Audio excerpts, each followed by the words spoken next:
നമസ്കാരം, മണി മാജിക്കിലേക്ക് സ്വാഗതം.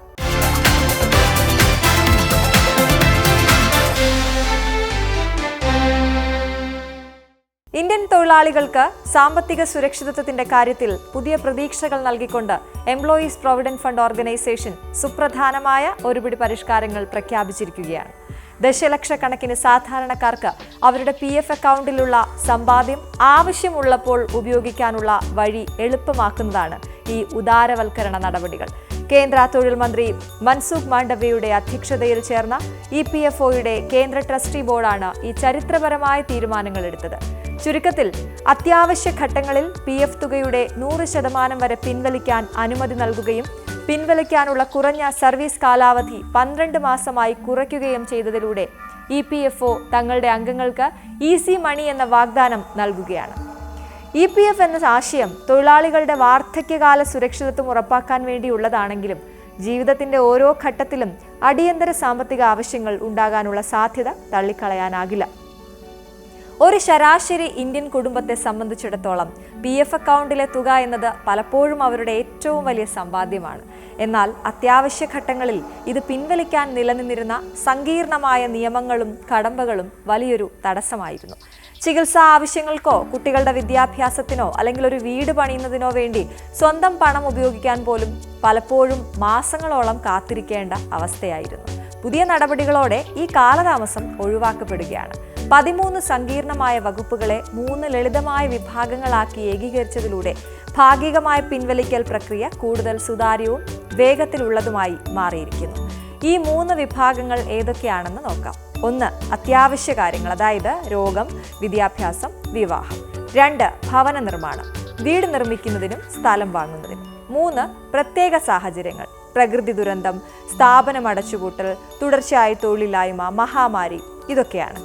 ഈ വർഗീകരണം തൊഴിലാളികളുടെ യഥാർത്ഥ ആവശ്യങ്ങളെ തിരിച്ചറിഞ്ഞുകൊണ്ടുള്ള ഒരു സമീപനമാണ്. പുതിയ തീരുമാനങ്ങളിലെ ഏറ്റവും പ്രധാനപ്പെട്ട മാറ്റം PF തുകയുടെ 100% വരെ പിൻവലിക്കാൻ അനുമതി നൽകിയതാണ്. തൊഴിലാളിയുടെയും തൊഴിലുടമയുടെയും വിഹിതത്തിലെ അർഹമായ ബാലൻസിൽ നിന്നാണ് ഈ തുക പിൻവലിക്കാൻ സാധിക്കുക.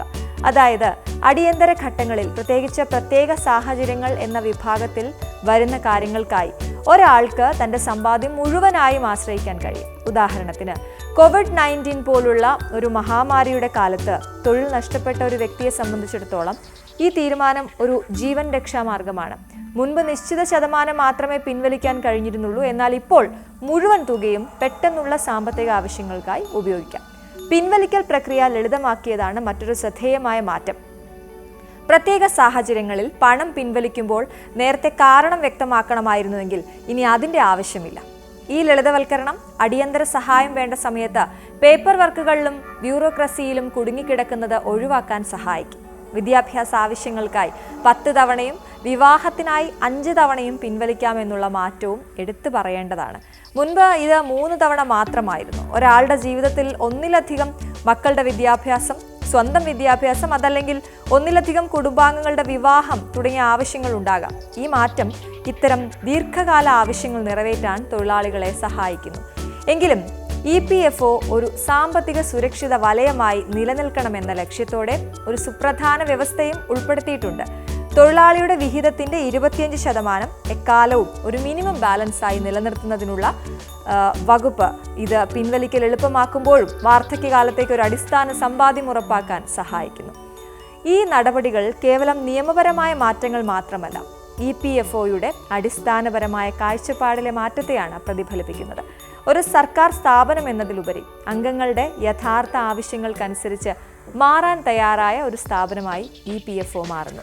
സാമ്പത്തിക ആസൂത്രണത്തിന്റെ പശ്ചാത്തലത്തിൽ ഈ മാറ്റങ്ങൾ പ്രധാനമാണ്. PF പണം എന്നത് മിക്കപ്പോഴും ഹാർഡ് മണി ആയാണ് കണക്കാക്കപ്പെടുന്നത്, അതായത് ആവശ്യമുള്ളപ്പോൾ എടുക്കാൻ ബുദ്ധിമുട്ടുള്ളത്. ഈ പുതിയ പരിഷ്കാരങ്ങൾ PFനെ സോഫ്റ്റ് മണി ആക്കി മാറ്റുന്നുണ്ട്. അതുകൊണ്ട് തന്നെ സാമ്പത്തിക ആസൂത്രണത്തിൽ ഈ തുകയ്ക്ക് കൂടുതൽ പ്രാധാന്യം നൽകാൻ വ്യക്തികൾക്ക് കഴിയുമെന്നുള്ളതാണ്.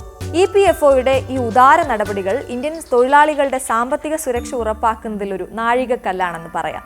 ഇത് അടിയന്തര സാഹചര്യങ്ങളിൽ ലിക്വിഡിറ്റി ഉറപ്പാക്കുന്നുണ്ട്. സാമ്പത്തിക പ്രയാസങ്ങളിൽ വായ്പകളെ ആശ്രയിക്കുന്നത് കുറയ്ക്കാൻ ഇത് സഹായിക്കും. എന്നാൽ ഒരു വെല്ലുവിളി നിലനിൽക്കുന്നുണ്ട്. എളുപ്പത്തിൽ പിൻവലിക്കാനുള്ള സൗകര്യം വാർദ്ധക്യകാല സുരക്ഷിതത്വത്തെ ബാധിക്കുമോ എന്നതാണത്. ഈ പണം അനാവശ്യമായി ചെലവഴിക്കാനുള്ള പ്രവണത വർദ്ധിക്കാനുള്ള സാധ്യതയുമുണ്ട്. അതുകൊണ്ട് തന്നെ ഓരോ തൊഴിലാളിയും തങ്ങളുടെ ആവശ്യങ്ങൾ ശ്രദ്ധയോടെ വിലയിരുത്തിക്കൊണ്ട് മാത്രമേ ഈ പുതിയ സ്വാതന്ത്ര്യം ഉപയോഗിക്കാവൂ. EPFO നൽകിയ ഈ സ്വാതന്ത്ര്യം ഉത്തരവാദിത്തത്തോടെ ഉപയോഗിച്ചാൽ കോടിക്കണക്കിന് തൊഴിലാളികളുടെ ജീവിതത്തിൽ വലിയ മാറ്റങ്ങൾ കൊണ്ടുവരാൻ സാധിക്കും. സാമ്പത്തിക സ്വാതന്ത്ര്യത്തിലേക്കും സുരക്ഷിതത്വത്തിലേക്കും ഇത് ഒരു പുതിയ പാത തുറക്കുന്നു. ഇത് കേവലം നിയമമാറ്റമല്ല, മറിച്ച് സാധാരണക്കാരന്റെ ജീവിതത്തോടുള്ള ഭരണകൂടത്തിന്റെ അനുഭാവപൂർണമായ സമീപനമാണ്.